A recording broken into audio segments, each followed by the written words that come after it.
जय हिंद दोस्तों। आज हम स्टार्ट करने वाले हैं क्लास 12 की फिजिक्स, जिसमें आज हम पहला चैप्टर वैद्युत आवेश तथा क्षेत्र के बारे में पढ़ने वाले हैं। वैद्युत आवेश आज हम चर्चा करने में वैद्युत आवेश। वैद्युत आवेश क्या होता है? किसी पदार्थ का वह गुण जिसके कारण उसमें वैद्युत तथा चुंबकीय क्षेत्र उत्पन्न हो जाए, आवेश कहलाता है। किसी पदार्थ का ऐसा गुण जिसके कारण उसमें वैद्युत तथा चुंबकीय क्षेत्र उत्पन्न हो जाता है, आवेश कहलाता है। आवेश को स्मॉल क्यू या कैपिटल क्यू से प्रदर्शित किया जाता है। आवेश एक अदिश राशि है। आवेश कैसी राशि है? अदिश राशि है। वही आवेश का फॉर्मूला होता है Q बराबर I T। इसके और भी अन्य फॉर्मूले होते हैं, जैसे Q बराबर Ne। इसके बारे में हम आगे पढ़ेंगे। यही हम इस फॉर्मूले से निकालते हैं। I का जो मात्रक होता है वो होता है एम्पियर और T का मात्रक होता है सेकंड। तो इससे कह सकते हैं कि आवेश का मात्रक हुआ एम्पियर इंटू सेकंड। एक एम्पियर इंटू सेकंड बराबर होता है एक कूलाम। इसके अन्य भी मात्रक होते हैं, जैसे ESU फॉर्मेट में अगर हम देखें, ESU की फुल फॉर्म होती है electric stereo unit. Electric stereo unit में आवेश का मात्रक होता है फ्रैंकलिन। इसका मान लगभग 3.33 कूलाम होता है। एक फ्रैंकलिन बराबर होता है 3.33 कूलाम। वहीं अगर हम EMU की बात करें तो इलेक्ट्रिक मैग्नेटिक यूनिट, इसमें आवेश का मात्रक फैराडे होता है। एक फैराडे बराबर 96,500 कूलाम। अगर मैं बात करूं अदिश राशियां, जैसा कि आपने कक्षा 11 में पढ़ा होगा कि भौतिक राशियां दो प्रकार की होती हैं, सदिश तथा अदिश। सदिश राशियां ऐसी राशियां जिन्हें निरूपित करने के लिए परिमाण के साथ साथ परिमाण की आवश्यकता होती है। परिमाण के साथ साथ दिशा।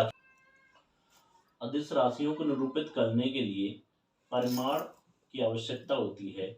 वहीं अगर हम बात करें सदिश राशियों की, तो सदिश राशियों को निरूपित करने के लिए परिमाण के साथ साथ दिशा की भी आवश्यकता होती है।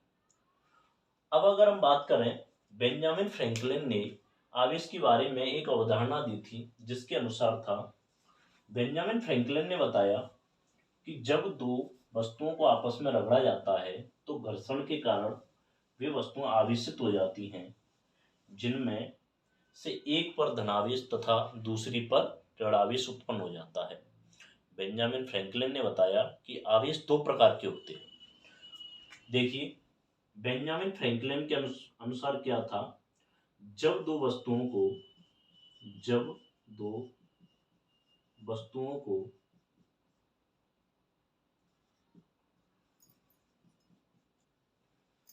तो वे आवेशित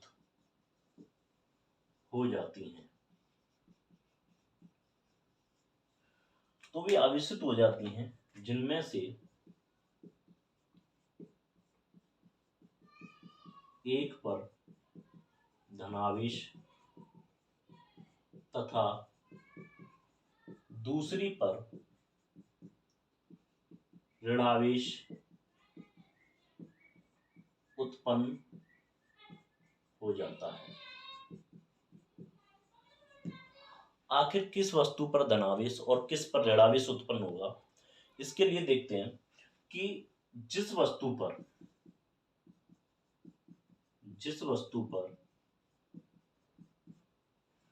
इलेक्ट्रॉन की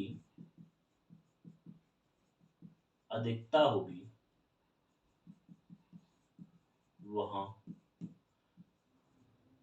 ऋणावेश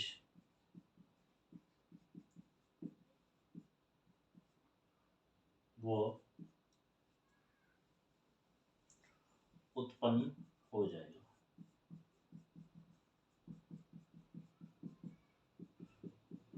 वहीं देखा जाए, जिस वस्तु पर इलेक्ट्रॉन की कमी होगी, वहां धनावेश उत्पन्न हो जाता है। देखिए, बेंजामिन फ्रैंकलिन ने बताया, जब दो वस्तुओं को आपस में रगड़ा जाता है तो उनमें से एक पर धनावेश तथा दूसरी पर ऋणावेश उत्पन्न हो जाता है। जिस वस्तु पर इलेक्ट्रॉन की अधिकता होती है वहां ऋणावेश उत्पन्न होता है, जिस वस्तु पर इलेक्ट्रॉन की कमी होती है वहां धनावेश उत्पन्न होता है। आगे हम चर्चा करने वाले हैं कि आवेश कितने प्रकार के होते हैं। देखिए, आवेश के प्रकार, टाइप ऑफ चार्ज। आवेश दो प्रकार के होते हैं, धनावेश और ऋणावेश। जिस वस्तु पर इलेक्ट्रॉन की अधिकता होती है वहां धनावेश होता है, तथा जिस वस्तु पर इलेक्ट्रॉन की कमी होती है वहां ऋणावेश होता है। अब हम आगे देखने वाले हैं कि मूल आवेश। मूल आवेश, मूल आवेश क्या होते हैं? देखिए, किसी वस्तु पर उपस्थित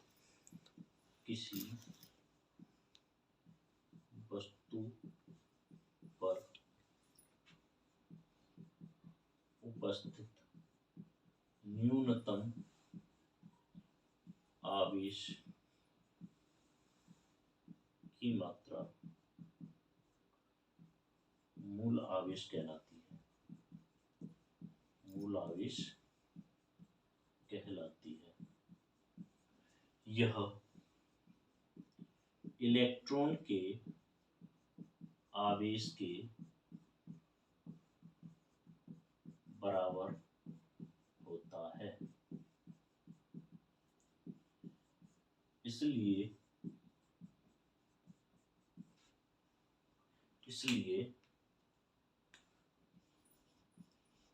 मूल आवेश को E से प्रदर्शित करते हैं। इसका मान 1.6 इंटू 10⁻⁻19 कूलम होता है,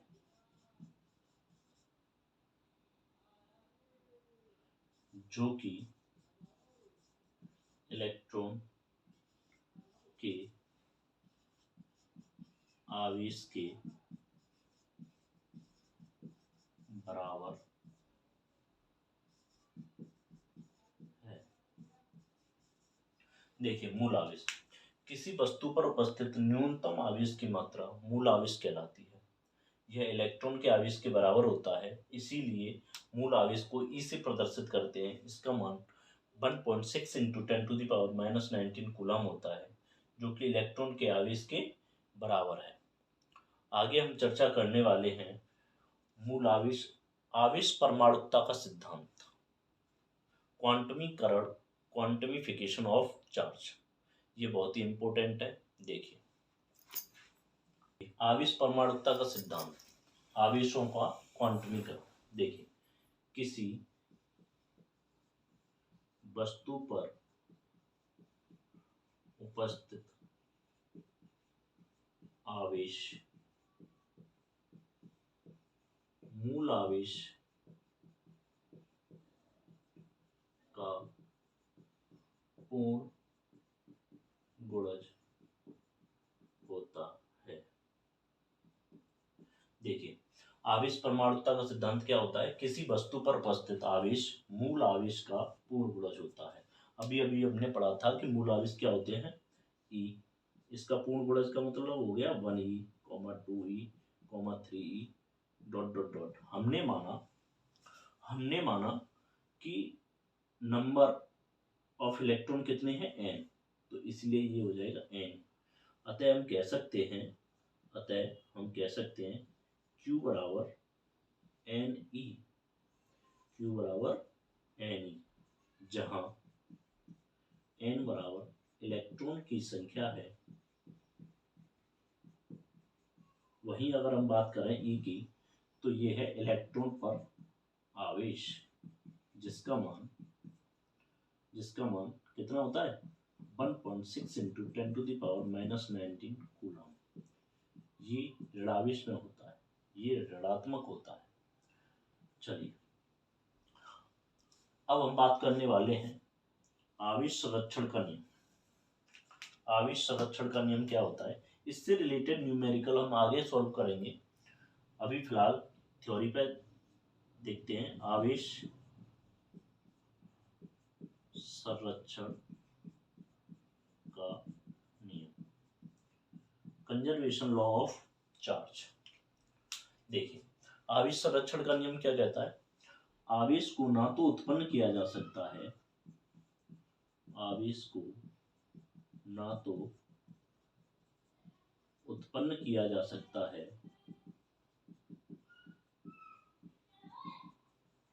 ना ही नष्ट किया जा सकता है,